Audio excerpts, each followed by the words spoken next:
Welcome to Heir Hunters, the show that reunites long-lost relatives with millions of pounds. Could they be knocking on your door?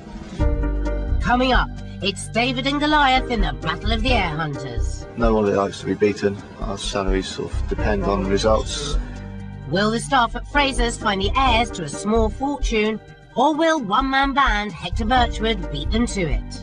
Hopefully we'll be able to find his next of kin either by the end of the day today or by tomorrow. In central London, millions of people are heading for work. Heir hunter Hector Birchwood is also up with the lark, checking the government's website, which lists people who've died without making a will and who have no known next of kin. One case on the list, which is published weekly, has grabbed Hector's attention. We're working on another case. Silcox is the name. We've got the name of the deceased, Henry John, otherwise Henry. We found his birth in 1919, just after the First War. We've got the father's birth date as well, and the marriage of the parents. So we're going to find additional children. We're going to see if any of them die young. We're going to see if any of them marry. What happens to this family. Henry John Silcox died in March 2005, leaving £30,000, no will and no known relatives. It's just the sort of case that Hector's interested in. Hopefully we'll be able to find his next of kin either by the end of the day today or by tomorrow. But really that all depends on the circumstances of the day. So we need a bit of luck, and let's hope that we have it. Cavalry. It's not even 7:30 a.m. and Neil Fraser already has the beginnings of a family tree for the Silcox case. Got possible sister and brother of the deceased. But they're very, very possible at the moment, so. At Fraser and Fraser, they have information about every UK birth, death and marriage dating back over 100 years. Even with all that backup, Neil Fraser is still wary of what the competition are up to. I know that someone else is working on this estate. Whether they'll get out of it or anything, I don't know. It's a company who doesn't normally work these estates, trying their luck. For a case this size, you're going to get many companies going for this case. The question is whether we can find close relatives enough to be able to claim. With all hands on deck and much of the documentation readily available, Frasers are already working full tilt on researching Henry Silcox's relatives. In order to get the same information, Hector has to rush to meet his researcher at the Public Records Office, as that's the only way he can access the same records that Frasers have at their fingertips. The heir hunters on both sides are desperate to trace this man's family.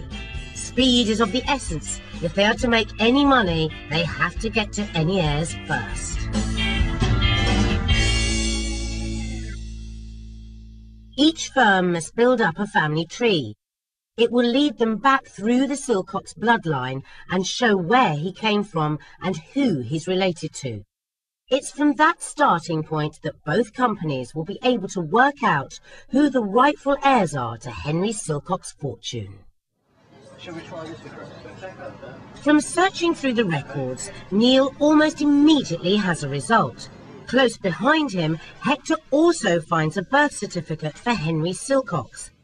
And from that, both heir hunters know his parents were called Ambrose and Martha, and the family came from the Bristol area.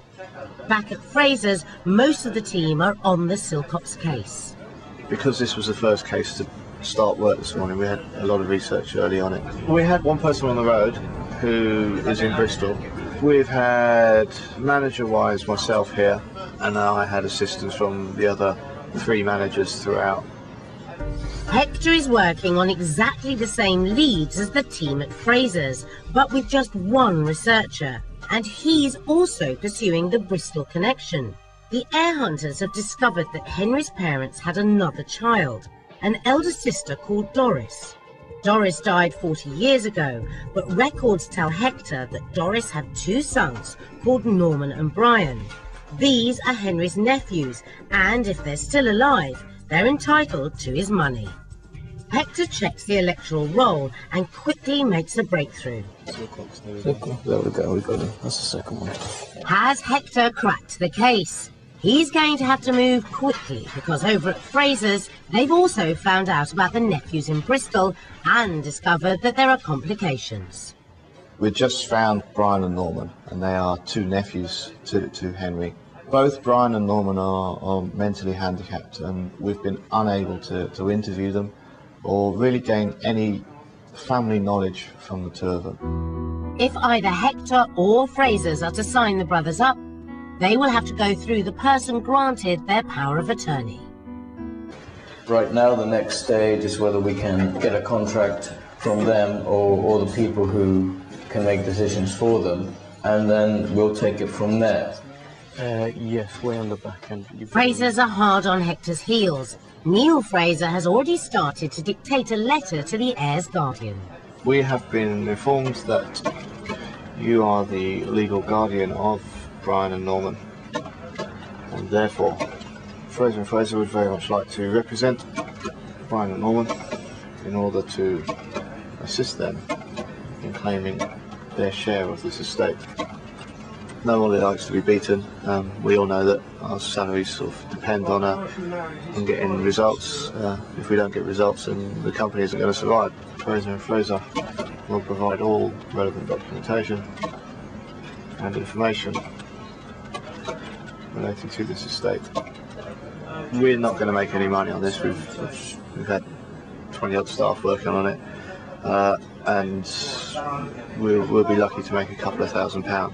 So even if we're going to make a loss on this estate, that would be better in the long run than someone else coming along and still making a loss, but getting some repayment on their work. If you will sign and return to us one copy of the enclosed document, we will reveal to you the identity of the person whose estate we are researching. I would also like to reassure you that Fraser and Fraser is never knowingly undersold. It's now a waiting game for Neil and Hector. Which one of them will hear back first? In the end, there can only be one winner. But it's going to be an open field, so hopefully we'll get it. Hopefully we'll show them more professional and we're bigger.